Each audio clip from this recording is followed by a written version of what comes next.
नमस्कार, बहुत बहुत स्वागत है आप सभी का हमारी इस खास पेशकश खबर हटकर में। मैं हूं निखिल सिंह। तो चलिए तैयार हो जाइए अगले आधे घंटे तक लीक से हटकर कुछ मजेदार और समाज को आईना दिखाने वाली खबरें देखने के लिए। शुरुआत करते हैं हेडलाइंस से। जबलपुर के एक शिक्षक ने पकड़ी अनोखी जिद। धर्मपुरा गांव की हर दीवार को बना दिया ब्लैक बोर्ड। पहली से 5वीं तक पूरा पाठ्यक्रम दीवारों पर मौजूद। साक्षरता की नई राह पर चल पड़ा है गांव। महाकाल मंदिर में भक्तों के ने दिल खोलकर किया दान। एक साल में मिला 81 करोड़ रुपए का चढ़ावा। दान मिलने का अब तक का सबसे बड़ा रिकॉर्ड। ताइवान में पहली बार हुई अनोखे विमान उड़ाने की प्रतियोगिता। तितली और कछुए के रूप में बनाए गए थे ह्यूमन पावर्ड एयरक्राफ्ट। मजेदार प्रतियोगिता को देखने के लिए उमड़े हजारों लोग।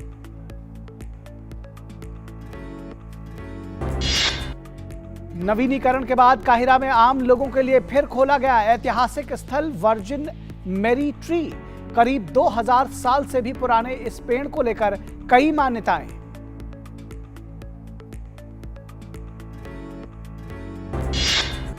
और आयुष्मान और रकुल प्रीत के फिल्म डॉक्टर जी का ट्रेलर आया सामने।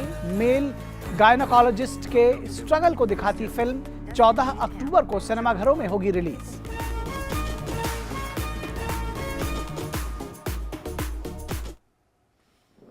जहां चाह वहां राह, इस कहावत को सच साबित करती हुई यह खबर सबसे पहले देखते हैं।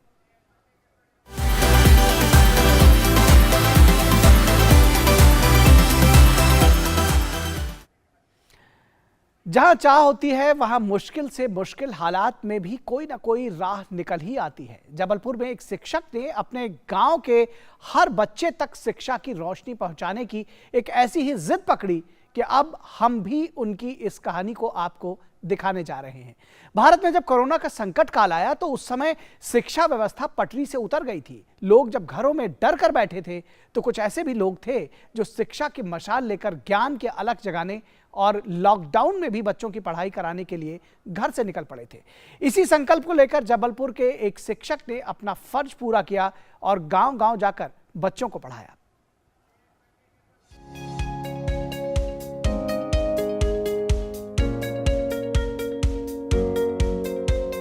इसे दीवार कहें, ब्लैक बोर्ड या फिर किताबों के पन्ने।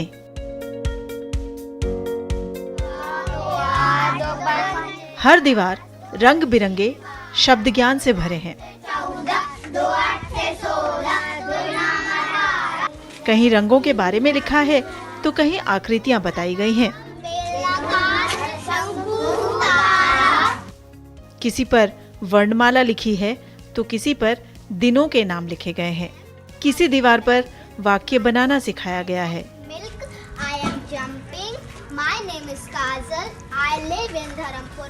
तो किसी पर जानवरों और पक्षियों के नाम हैं। इस गांव की इक्का दुक्का दीवारें ही होंगी जो खाली हैं। आखिर कौन सी जगह है ये? जबलपुर से करीब 40 किलोमीटर दूर ये गांव है धर्मपुरा। यहाँ प्राइमरी स्कूल के शिक्षक दिनेश मिश्रा के जुनून ने लोगों के घरों की दीवार को ब्लैक बोर्ड और किताबों के पन्नों की तरह बना दिया है, पर ये काम आसान नहीं है। प्रधानमंत्री आवास योजना के तहत लगभग 80% मकान बन चुके हैं सीमेंटेड। तो हमने उन सीमेंट की दीवारों को गिना और लोगों से बात की कि भाई साहब आप हमें अपनी दीवार का दान कर दें। लोगों ने पूछा क्यों? तो हमने कहा भाई साहब हम इसमें आपके बच्चों को भला करना चाहते हैं, इसमें हम शिक्षा वॉल पेंटिंग कराना चाहते हैं जिससे कि आपका बच्चा इस गली से निकले उस गली से भी वो शिक्षा प्राप्त कर सके। गांव के ज्यादातर लोगों को शिक्षक की ये अनोखी और अद्भुत पहल पसंद आई। उन्होंने अपने घर की दीवार शिक्षा के लिए दान कर दी।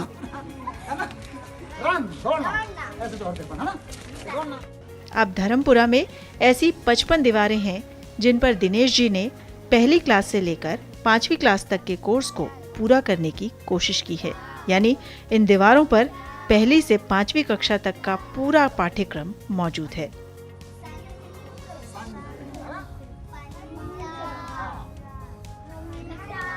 इस काम में खर्च बहुत आया है, लेकिन शिक्षक के जुनून ने हर मुश्किल को आसान बना दिया। 55 वॉल पेंटिंग में 1 से 5 तक की कक्षा का मैंने कोर्स पूरा करने की कोशिश की है। और बच्चे उस कोरोना काल में खेलते कूदते हुए भी, कहीं आनार काम लिखा हुआ है, कहीं बिना मात्रा के शब्द हैं, कहीं मात्रा वाले शब्द हैं, कहीं ऋषि की मात्रा के शब्द हैं, कहीं रेप की मात्रा वाले शब्द हैं, और कहीं अंग्रेजी में भी फैमिली के मेंबर के नाम हैं, कहीं पशु पक्षियों के नाम हैं, और कहीं आरोही क्रम अवरोही क्रम, सारी बातों का हमने समावेश करने की कोशिश की। और मुझे खुशी है कि मेरे बच्चे इस गाँव के उसके माध्यम से शिक्षा ग्रहण कर रहे हैं। अपने खुद के खर्चे से बहुत कम उनको कह सकते हैं कि सहायता मिली है, बाहर से आर्थिक सहायता, और उन्होंने अपने खर्चे से ये सारा काम किया है। स्कूल में पढ़ाई तो होती ही है, पर जो थोड़ी बहुत कसर क्लासरूम में बच जाती है वो ये ज्ञान की दीवारें पूरी कर देती हैं। आखिर 24 घंटे ये अनोखा स्कूल खुला हुआ है। अब तो जिन लोगों ने दिनेश जी को अपने घर की दीवारें देने से मना कर दिया था, वो भी आगे बढ़कर उन्हें ये दान दे रहे हैं। सर ने सबसे पहले तो सभी को स्टेशनरीज बांटी, मोहल्ला की छोटी छोटी मोहल्ला क्लासेस शुरू करी। मैं और मेरे हस्बैंड, मेरे बच्चे और मेरे जैसे और भी बहुत से पेरेंट्स जो थोड़े बहुत पढ़े लिखे हैं, उन्होंने सर की हेल्प करी पढ़ाने में। सर ने हम लोग को स्टेशनरी ला के दी बच्चों को बांटने के लिए, और सर ने गांव के लोगों से उनकी दीवारें दान में मांगी। ग्राम के जो छोटे बच्चे गांव में घूमते हैं, जैसे स्कूल टाइम खत्म हो गया या स्कूल टाइम चालू होने के पहले बच्चे आते हैं, कई बार ऐसे बैठ जाते हैं, दीवालों पे लिखा, हम लोग उनसे पूछते हैं कि भाई ये बताओ क्या लिखा है, हमारे समझ में नहीं आ रहा, आप इसको पढ़ के बताइए। तो वो बच्चे बढ़िया खड़े हो जाएंगे और उसको पूरा पढ़ के एक एक अपने अपने हिसाब से सब समझाएंगे। हम उनसे बोल देंगे कि हम पढ़े लिखे नहीं हैं, हमें जरा बताओ ये क्या लिखा है। तो वो बच्चे बिल्कुल एक एक चीज की स्पेलिंग करके और समझाएंगे। दिनेश जी के दिमाग में ये विचार उस भयानक दौर में आया जब हम सभी कोरोना वायरस के खौफ से घरों में बंद थे। लॉकडाउन का समय था और बच्चे स्कूल से दूर थे। उन्हीं मुश्किल हालातों में इस शिक्षक ने ये तय किया कि क्यों ना दीवारों पर पढ़ाई की विषय वस्तु लिख दी जाए। एक शिक्षक की ये कोशिश अब उन लोगों को भी पढ़ने के लिए प्रेरित करती है जो निरक्षर हैं।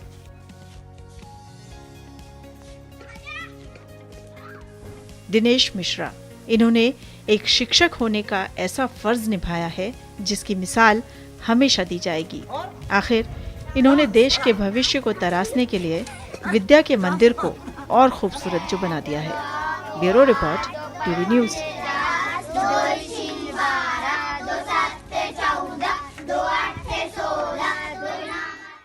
और यहाँ रुकेंगे एक ब्रेक के लिए, कहीं मत जाइएगा, जल्द हाजिर होंगे। Power Grid, a Maharatna PSU of Government of India, largest transmission utility of country, embarked on one such remarkable journey to establish one nation, one grid, one frequency, culminating into one electricity market. Power Grid, transmitting power, transforming lives. लहलहाती फसल, भरे पूरे खेत खलिहान, हर किसान का बस यही अरमान। लेकिन प्रकृति पर किसका जोर? कभी बारिश, कभी बिजली, कभी ओला, कभी सूखा, तो कभी कीट पतंग का प्रकोप कर दे नुकसान कमर तोड़। भैया खेती में तो जोखम रहता ही है, अब क्या करें? अब प्रकृति का कोनो उपाय है का? प्रकृति का तो नहीं, मगर नुकसान का उपाय है। अच्छा? हाँ, AIC से फसल बीमा। फसल बीमा? मतलब मामूली सा प्रीमियम दो और बड़ी चिंता से मुक्ति पाओ। अरे वाह! AIC से अपनी जरूरत अनुसार कोई फसल बीमा चुने, जैसे प्रधानमंत्री फसल बीमा योजना। बुआई से लेके कटाई तक प्राकृतिक आपदा से सुरक्षित रहे किसान। भरपाई हो पूरी अगर फसल का हो नुकसान, जब AIC का है साथ तो ना डर ना फिक्र की बात। Agriculture insurance company of India limited, AIC। Break के बाद एक बार फिर आप सभी का स्वागत है और अब बात करते हैं परंपरा और विरासत की।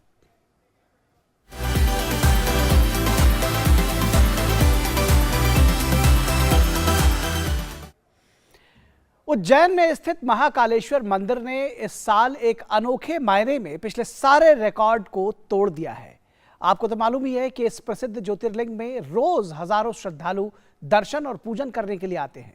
साथ ही वो अपनी शक्ति और श्रद्धा के अनुसार मंदिर की दान पेटी में दान भी देते हैं। भोलेनाथ को चढ़ावा भी चढ़ाते हैं।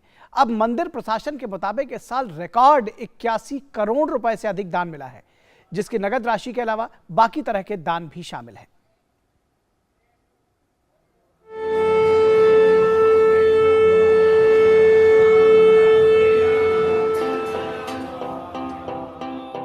भोले तेरी नगरी में आके सुकून मैं पाता हूँ, ना लगती भूख प्यास सारे दुख भूल जाता हूँ, तू ही जगदाता है। महाकाल की नगरी उज्जैन में रोजाना दुनिया भर से बड़ी संख्या में भोलेनाथ के भक्त आते हैं। यहाँ साल भर भीड़ लगी रहती है। इनके दरबार में गरीब से गरीब और अमीर से अमीर लोग अपना सिर झुकाते हैं और अपनी श्रद्धा के मुताबिक दान अर्पित करते हैं। इस साल भक्तों की आस्था ने मंदिर में दान का पिछला सारा रिकॉर्ड तोड़ दिया है।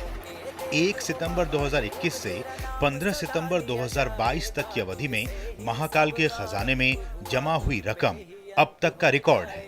इस एक साल में 81 करोड़ से अधिक दान मंदिर कमेटी को मिला है, जिसमें 53 करोड़ 30 लाख से ज्यादा नकद राशि है।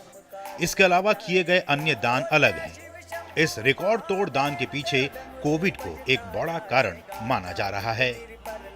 जो श्रद्धालु है और कई बीमारियों से जूझ रहे थे, उनकी काफ़ी श्रद्धा बढ़ी भगवान के प्रति और वो सतत भगवान को काफ़ी दान कर रहे हैं।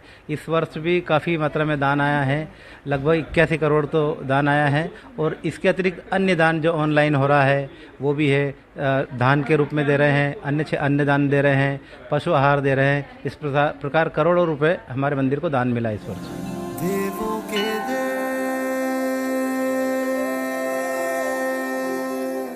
देवों के देव हो तुम त्रिदेव में। बीते 2 साल में कोरोना के कारण मंदिर आम भक्तों के लिए बंद था।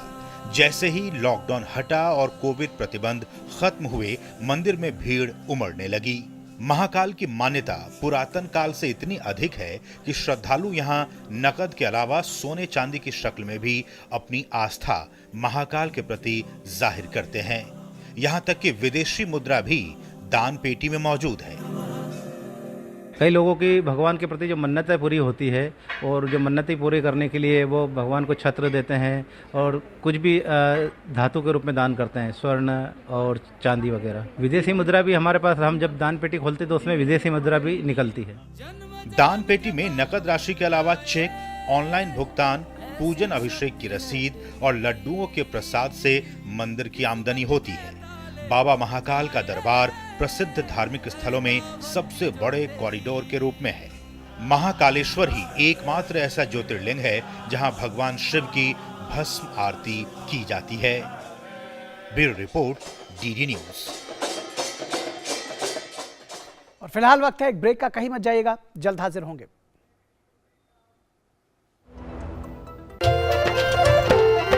फसल बीमा से अब सुरक्षित आत्मनिर्भर बन जाए किसान। AIC के संग मौसम की मार अब नहीं करेगी तंग, नुकसान की होगी पूरी भरपाई। AIC किसान का हमराही। Agriculture insurance company of India limited, संपन्न भारत की पहचान, बीमित फसल खुशहाल किसान।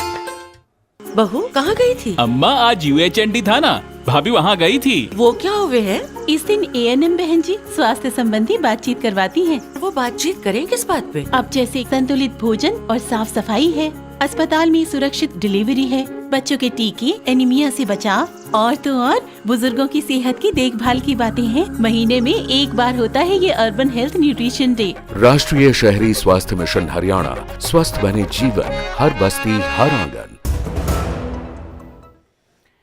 ब्रेक के बाद एक बार फिर आप सभी का स्वागत है और अब देखते हैं खेल खेल में क्या कुछ है अलग।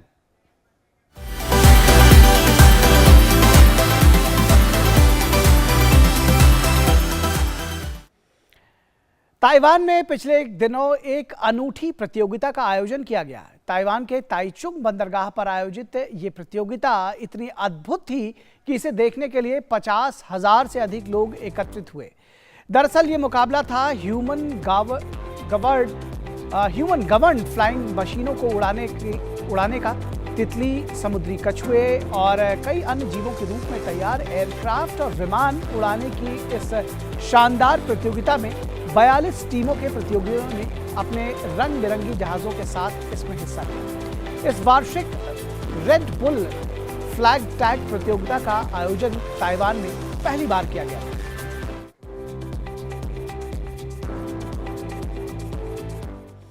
और अब बात 7 समंदर पार के दुनिया की।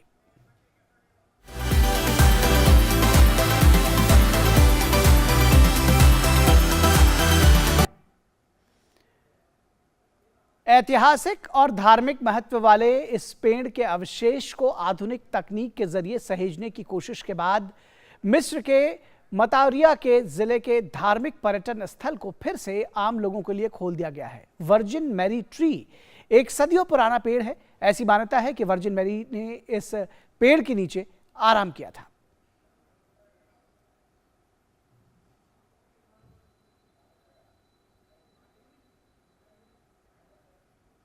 और अब वक्त है बाइस्कोप की बातों का।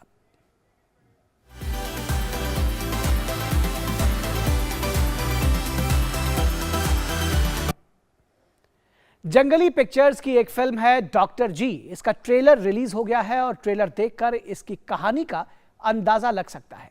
यह कहानी काफी दिलचस्प है। डॉक्टर जी में आयुष्मान खुराना, रकुलप्रीत सिंह और शेफाली शाह लीड रोल में हैं। आयुष्मान हर फिल्म में अपने एक अलग किरदार से फैंस को हैरान कर देते हैं। इस बार भी उन्होंने कुछ ऐसा ही किया है। फिल्म में आयुष्मान खुराना एक मेल गायनोकोलॉजिस्ट डॉक्टर उदय गुप्ता की भूमिका में है। डॉक्टर जी के ट्रेलर में दिखाया गया है कि मरीज किस तरह से एक मेल गायनोकोलॉजिस्ट से इलाज कराने से हिचकिचाते हैं। इस कारण डॉक्टर को बहुत स्ट्रगल करना पड़ता है। फिल्म में रकुलप्रीत भी एक लेडी डॉक्टर के किरदार में है। आयुष्मान के डायलॉग्स भी काफी जबरदस्त हैं, जिसे सुनकर हंसी भी आती है। डॉक्टर जी अगले महीने 14 अक्टूबर को सिनेमाघरों में दस्तक देगी।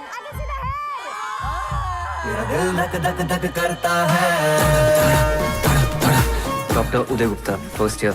10 दिन लेट है आप, शगुन का और एक दिन ले लेते।